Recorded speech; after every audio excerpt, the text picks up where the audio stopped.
Ce jour dédié pour qu'Hachem amène la Géoula rapidement, Rachamim avec beaucoup de miséricorde et sans effusion de sang. Amen va Amen. On va parler un peu de Halakha. Comment vit un bon juif sa journée?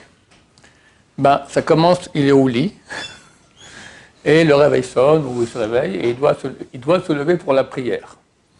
D'abord, il faut savoir que la grandeur de quelqu'un se juge beaucoup par comment il fait sa prière. Beaucoup arrivent après Hodou, après Hachem Melech, d'accord? Le temps qu'ils mettent les tefilin, Birkot Hachar, c'est déjà Baruchou, il a raté.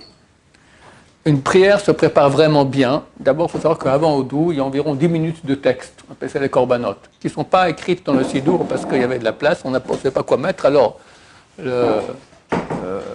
l'imprimeur, il a mis des textes dans le Sidour pour faire joli. Ces textes sont super importants. Des fois, certains sont plus importants que des textes qu'il y aura après dans plus que des Imra. Le Ben Ishraï donne un ordre. Si quelqu'un arrive en retard à la prière, quels sont les morceaux qu'il doit faire pour que la construction kabbalistique ait lieu. Et beaucoup de ces textes-là sont avant Hodou, comme le Kriyat Shema du matin. On fait 4 fois, le Shema Israël, on le fait 4 fois par jour.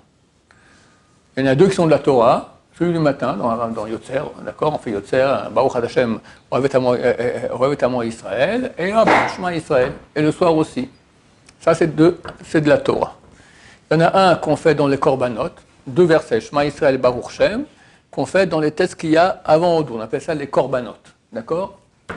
Qui est des Rabbanan, ce n'est pas l'obligation de la Torah, l'obligation des sages d'Israël. Et un avant d'aller dormir, Shema Israël Shalamita. Maintenant, le Ben Ishraï écrit l'ordre d'importance. Et là, on voit une chose très très bizarre. On sait que d'habitude, ce qui est comme ordonnance de la Torah, c'est plus important qu'une ordonnance des Rabbanan, des sages d'Israël. Or, il dit l'ordre d'importance de ces 4 Kriyat Shema. Le premier, il dit, c'est le plus important, celui du matin, avant la Hamida.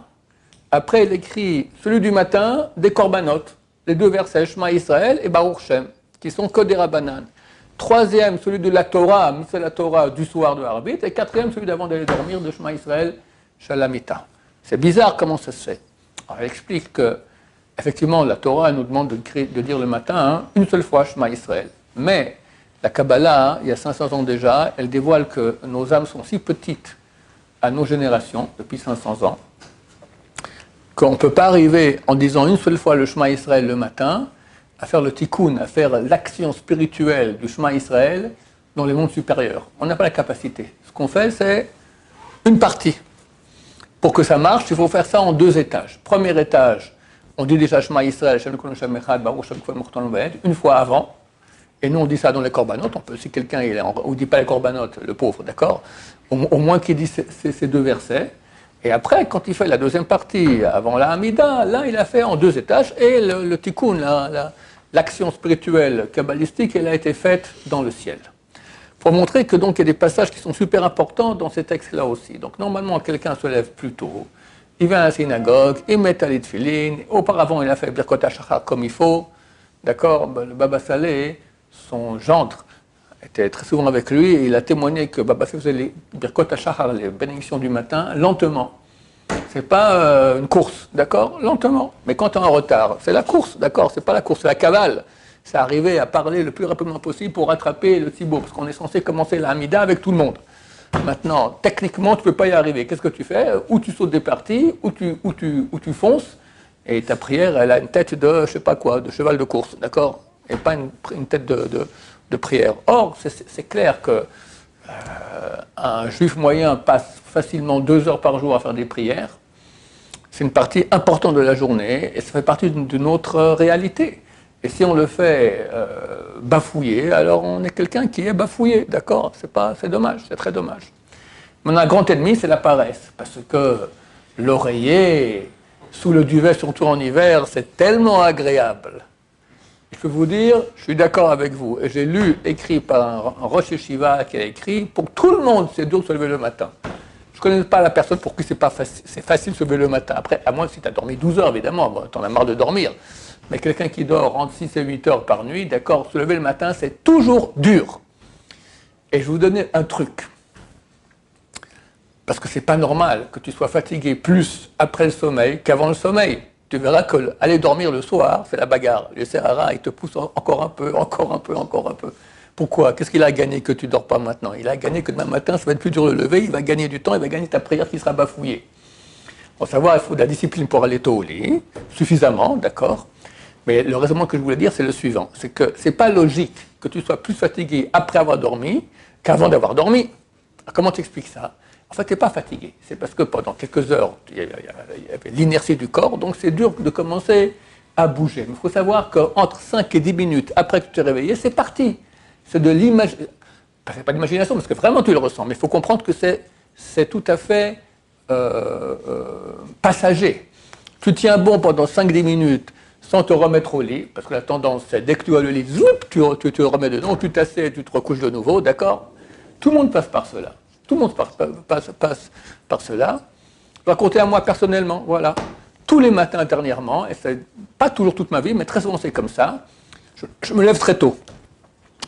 Je fais certaines prières qu'il est important de faire avant une certaine heure. Je ferai bien côté shachar, puis après je vais me recoucher entre 1 et 5 minutes. Mais c'est 1 et 5 minutes, entre 1 et 5 minutes, ça ne sert à rien. Mais ça m'aide dans la première partie que là, tu vas te recoucher bientôt, d'accord? Et après, quand je suis recouché, après j'en ai marre, je me lève, d'accord? Mais c'est normal, c'est normal. Le désir d'aller se recoucher, il est très très puissant. Mais il faut savoir que c'est beaucoup du vent, parce que tu verras qu'après 5-10 minutes, tu es en forme, d'accord? Donc, on commence par se réveiller. Dès qu'on se réveille, on dit Modani lefanecha melechai vekam, shechzarti benishmati bechemna rabba emunatecha. Je te remercie, Dieu roi, Dieu melechai vekayam, vivant et existant, de m'avoir rendu ma neshama, avec miséricorde, rabba emunatecha, grande et ta croyance, Emouna, ça veut dire quoi? Dieu, il est croyant? J'aurais dû grande est ma croyance. C'est quoi grande est ta croyance? Quand on demande à Dieu d'être croyant, c'est quoi cette histoire-là? Eh bien oui. Normalement, lorsque Dieu voit comment je me suis comporté hier, il dit, tu ne mérites pas que je ramène ton âme, parce que tu prends une âme qui est, tous les jours on fait une autre partie d'âme, qui est super sainte, et tu vas avec ça et tu casses des mondes supérieurs. Tu as regardé une fille dans la rue, tu as fait du bitul Torah, tu t'es énervé, tu as fait du lachon hara, d'accord, tu fais des destructions terribles. Normalement, tu ne vas pas te donner ton âme.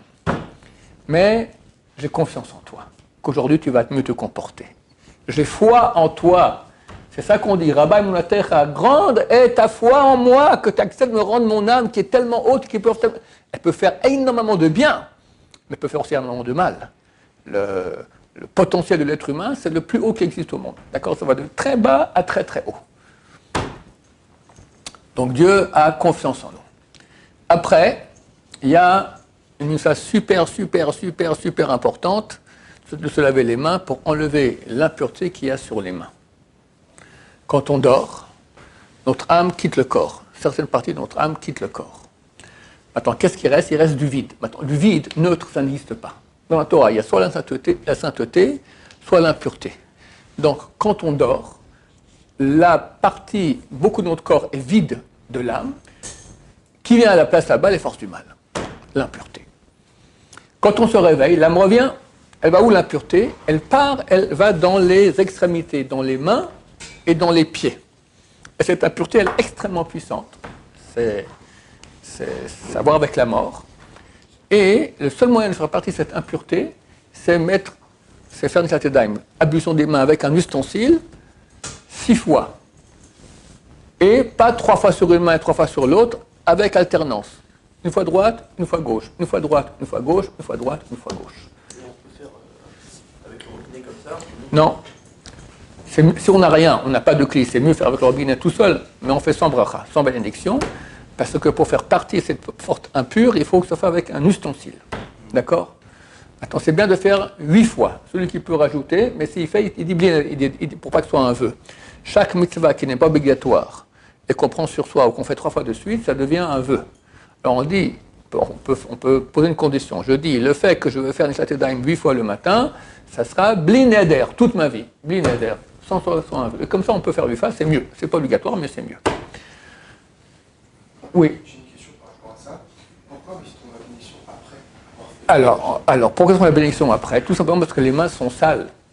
On est impur. Alors, comment est-ce que je peux faire la bénédiction avant, alors que je suis impur?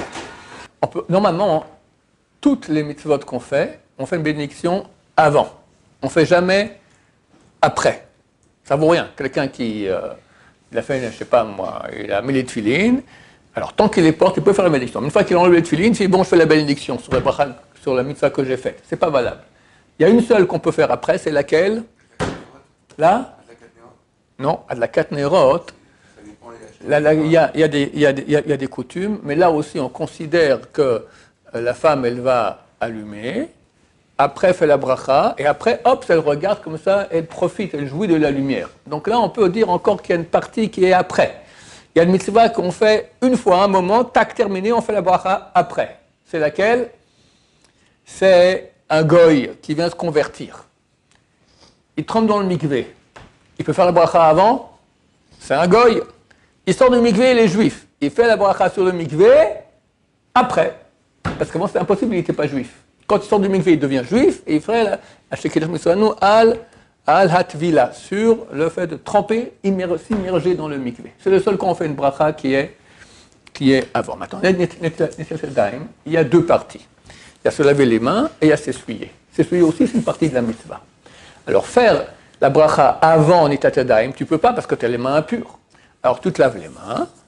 Et après, on va voir que c'est bien aussi de frotter 3 fois comme ça sur les mains comme ça l'une à l'autre. Tu fais la bracha, tu mets les mains comme ça en face de ta tête. Parce que la bracha, ce n'est pas Rechisat Yadayim, ce n'est pas se laver les mains, c'est Netilat Yadayim. Netilat, ça veut dire soulever. Donc, tu soulèves les mains, pas trop haut, parce que le Zohar dit qu'il ne faut pas lever les mains pour rien.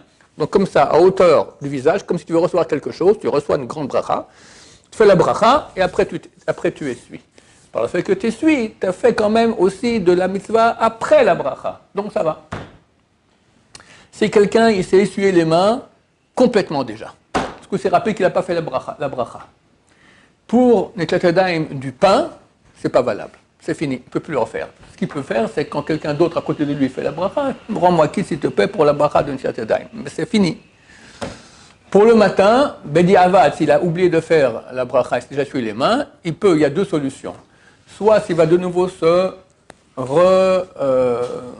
réimpurifier les mains. Par exemple, il s'habille, il touche les chaussures, il faut refaire Netilat Yadayim. Et toute sa chair des cuisses ou de la poitrine, d'accord, il faut refaire Netilat Yadayim parce que les mains sont de nouveau sales. Alors, quand il fera Netilat Yadayim la deuxième fois, là, il pourra faire la bracha. Mais, en cas où il a déjà tout fini, il est habillé, mort, il s'est lavé les mains, et au lieu de faire la bracha, il y a un avis qui dit qu'il peut faire la bracha même aussi après. Uniquement dans Netilat Yadayim du matin. Pardon? Si on met des gants, on fait un Netilat Yadayim, mais sans bracha. Si on dort avec des gants toute la nuit. D'accord? Si maintenant je m'essuie les mains et après j'ai oublié de faire la bracha. Tu t'essuies les mains et tu n'as pas fait la bracha, si c'est pour le matin, tu peux faire la bracha après. Mais c'est pas Bediavad. C'est Bediavad. A priori, nous, on ne fait pas comme ça. Nos frères Ashkenaz, c'est le Khatrila. Les Ashkenazim, il vient à la synagogue, ça va, il s'est levé il y a 1 heure, il a bu son café, il a déjà bien quoi tachar, il vient, il fait aussi la bracha, Netilat Yadayim, là-bas sans rien, il n'a rien fait. Donc il y a des coutumes de certaines communautés juives qui font la bracha beaucoup plus tard. Mais nous, on fait avant l'essuyage des mains. Si on a oublié uniquement pour un éclat du matin, on peut faire l'essuyage après. Et quand les mains sont mouillées, ça pour voir Non, une fois quand tu as les mains mouillées, il n'y a pas, l'eau elle est pure déjà. La première fois c'est impur, deuxième fois c'est troisième. Chaque fois on remet de l'eau pour chaque fois enlever l'eau qu'il y avait avant. Donc au bout de 3 fois, l'eau elle est bonne, elle est plus impure. Alors je crois que c'est le Reza il dit donc de faire, je ne sais pas si c'est le Reza de faire une 4e fois pour enlever la 3e partie de l'eau. Il y a un avis qui dit que ça part après 4 fois. T'as raison. La 4e fois c'est pour enlever la 3e, pour enlever l'eau de la 3e. Oui, mais il y a un avis qui dit que pas besoin. Lui dit que ça va. Ah, D'accord? Baruch Adonai, l'olam, amen va amen.